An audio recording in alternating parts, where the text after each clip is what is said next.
Hello, students. As in the continuation of our series of electrical capacitance, electric potential, and capacitance, we were discussing about electrical potential. So, today we are going to start with a new topic, that is electrical capacitance. What do you mean by capacitance? What is the principle of capacitance? And in our syllabus, there is only a one type of capacitor, that is parallel plate capacitor. Although I will discuss the spherical plate capacitor also, but in the board examination, we just only have to study about the parallel plate capacitor.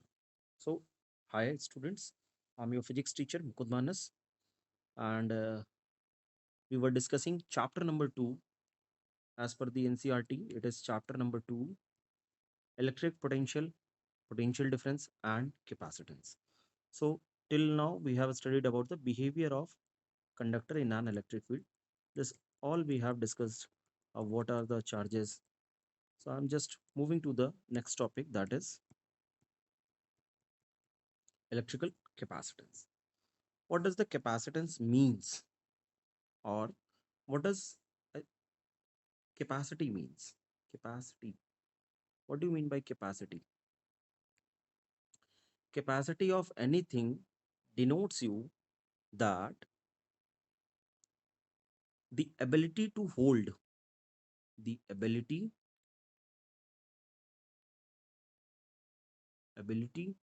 to hold something, the ability to hold.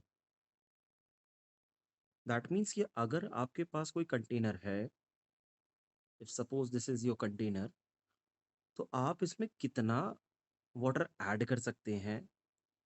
तो जितना भी water ये add अपने अंदर रख पाएगा, जो भी वाटर रख पाएगा, जो भी अमाउंट का इसका वॉल्यूम होगा, जैसा भी, ठीक, that is the capacity of this container. Similarly we define a quantity in physics, that is electrical capacitance. That means the ability of a conductor to store charges.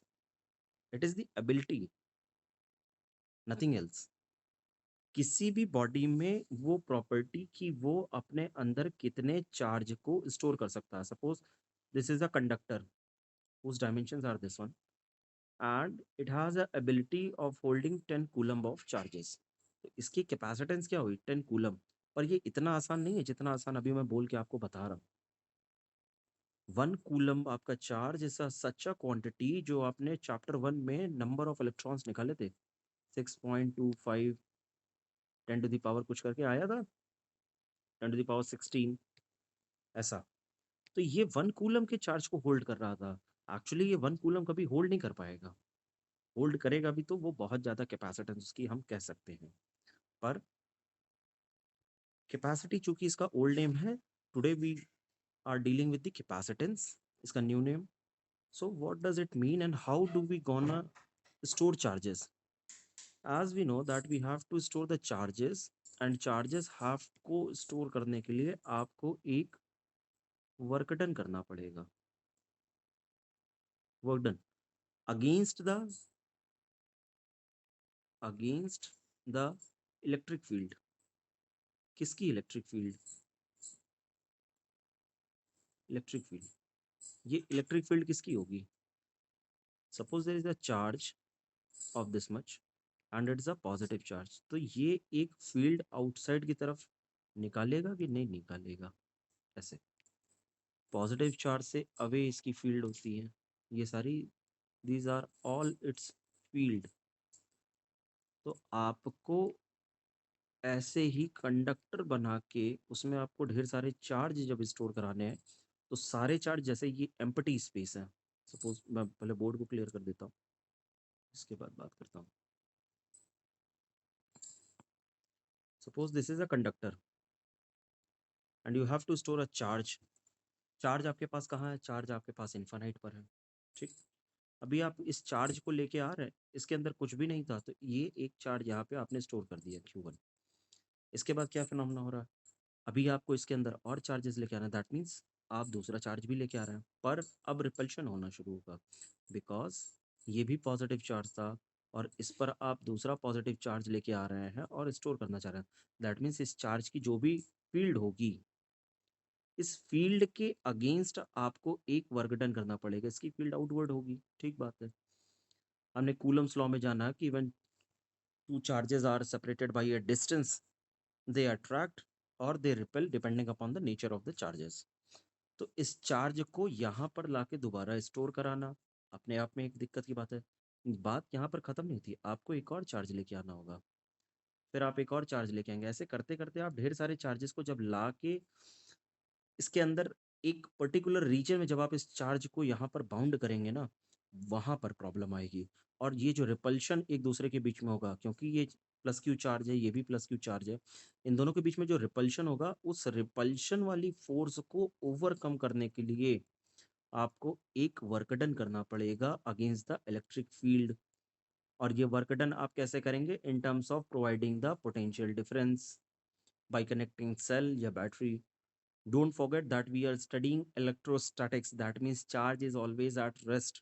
मतलब हम जहाँ पर भी लेके आएंगे, चार्ज वहाँ पर रेस्ट में रहेगा, और जब रेस्ट में रहेगा तो इसको मूव कराने के लिए हमें एक पोटेंशियल डिफरेंस अप्लाई करना पड़ेगा, जहाँ से ये करंट आई फ्लो करेगी। ये अपना नेक्स्ट चैप्टर है, करंट इलेक्ट्रिसिटी। अभी हम करंट की बात नहीं करेंगे, we are only dealing about the charges. So as we know that charge is directly proportional to the potential difference. जितना ज़्यादा पोटेंशियल डिफरेंस होगा, उतना ज़्यादा चार्ज हमारा फ्लो करेगा। To remove this proportionality constant, we just apply a constant value. Simple बात है ना ये, ऐसे है। Charge is directly proportional to potential difference. Now we have to remove this proportionality sign with this equal to sign, so we apply a constant value c। This c is known as, या इसको आप ऐसे लिख दीजिए, और c is equal to q by v। This c is known as the actual capacitance of a conductor. Suppose if the potential difference you are providing of 1 volt, तो आपका क्या हुआ? c मतलब जितना चार्ज हुआ, वो उसकी कैपेसिटेंस को डिनोट कर रहा है। That means this much amount of charge is gonna be hold by that conductor. So the capacitance of a conductor is defined as the charge required to raise its potential through 1 unit. Unit, unit is simple, farad. अभी farad इतनी बड़ी unit है कि आप उसको फिर micro farad में deal करना शुरू कर देते हैं। Milli farad 10⁻³ micro farad, nano farad, pico farad, and this is the symbol we're gonna use with this capacitance. Okay, now moving to the next slide. Capacitance of an isolated spherical conductor. As I told you that we will study parallel plate capacitor. Parallel plate capacitor. Though it is in the chapter of the NCERT textbook, but हमें spherical conductor भी पढ़ना पड़ेगा। Spherical conductor means हम उसमें क्या क्या limitations हैं, तभी तो उसको ओवरकम करने के लिए हमने पैरेलल प्लेट बनाया। कोई रातों रात किसी को सपना थोड़ी आया कि आपको रात में 2 पैरेलल प्लेट दे दी गई, अब आप इसका कैपेसिटेंस बना दीजिए, ऐसा कुछ भी नहीं था।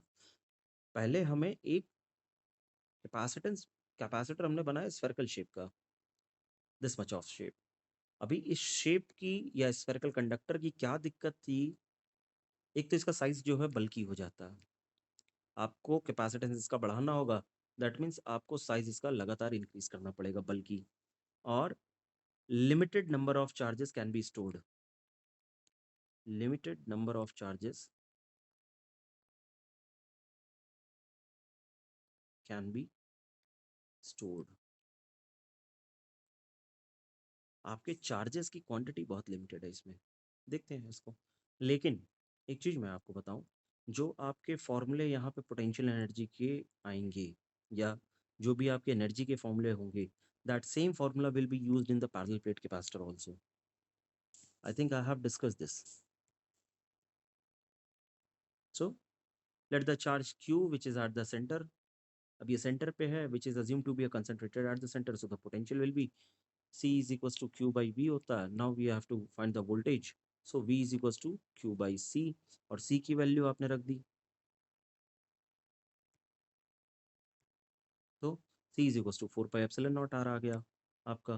पहला जो इसकी लिमिटेशंस है, that means capacitance of a spherical conductor is directly proportional to the radius, ये यहाँ से हमें दिख रहा है।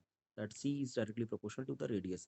That means if you want to increase the capacitance of a conductor, you just have to increase the radius as much as. So the above condition is true corresponding to the conducting sphere, conducting hollow sphere and solid conducting sphere also. तीनों के लिए, क्योंकि तीनों पर charge आपका surface पर ही आता है. If the sphere is in a medium, that means यहाँ पर हम किसकी बात कर रहे थे, it is placed in free space, जिसकी परमिटिविटी थी आपकी एप्सिलॉन नॉट. लेकिन अगर आपने एप्सिलॉन नॉट से हटा के suppose you have put this system into a ether medium, तो आपको उस मीडियम की भी परमिटिविटी को कंसीडर करना पड़ेगा. That means 4 pi epsilon not के साथ में उस मीडियम की परमिटिविटी एप्सिलॉन आर ये, और multiplied with the radius of that sphere. Okay, now capacitance of earth is 711 microfarad. अब जब अर्थ की कैपेसिटेंस 711 माइक्रोफैरड है, सर जो अर्थ की रेडियस आपकी almost 10 to the power 6 metre पर चलती है, this much size of the sphere. तो ये दिक्कत आ रही थी. मतलब जैसे जैसे स्फेरिकल कैपेसिटर, अगर आप अर्थ के साइज की भी रेडियस ले ले रहे हैं तो भी आपके पास कैपेसिटेंस कितनी आ रही है, 711 माइक्रोफैरड की. अगर हमें इससे ज़्यादा चाहिए होगा, that means you have to create a such a sphere which is bigger than the size of earth. To overcome this, we just created a plate, parallel plate capacitor. Suppose you have a charge of two plates A and B. अभी आपके पास A को आपने positively charge किया हुआ है और B को आपने न्यूट्रल छोड़ दिया है. Potential difference between them is V. When a neutral plate B brought near A, this I will show you in the next coming figure. Charges are induced on a B such that जो यहाँ पर charge होगा आपके पास, उसका just opposite charge यहाँ पर develop होगा. This is of positive potential, so there it will be induced as a negative charges. ये अभी आपको दिखाता हूँ मैं. Okay, this much. अब यहाँ पर प्लेट ए है, प्लेट बी भी है, पर आप बी को मूव करा रहे हैं और इस पे जो चार्ज इंड्यूस हो रहा है दैट इज ऑफ नेगेटिव. किसकी वजह से, क्योंकि यहाँ पर प्लेट के इनर साइड पर आपके पास पॉजिटिव थे. So a negative charges will induce on the plate B. Now अब आपको बी को अर्थिंग करा देनी है ताकि ये पॉजिटिव वाले चार्ज ग्राउंडेड हो जाए आपके. Okay, the potential of the system A and B in step 1 and 2 remains the same because the potential due to positive and negative charge on B will cancel out each other. Step number 3. When the farther side of B, farther side means this side, this one side. When the farther side of B is earthed, earthed means something which is going to be a earth means आपने उसका potential zero कर दिया. Potential zero क्या कर दिया, उसके charges को आपने ग्राउंड कर दिया. मतलब चार्ज का फ्लो आप अर्थ पर ही करा दे रहे हैं, ये ऐसे. तो आपका ये जो बी साइड का जो पॉजिटिव था वो खत्म हो गया.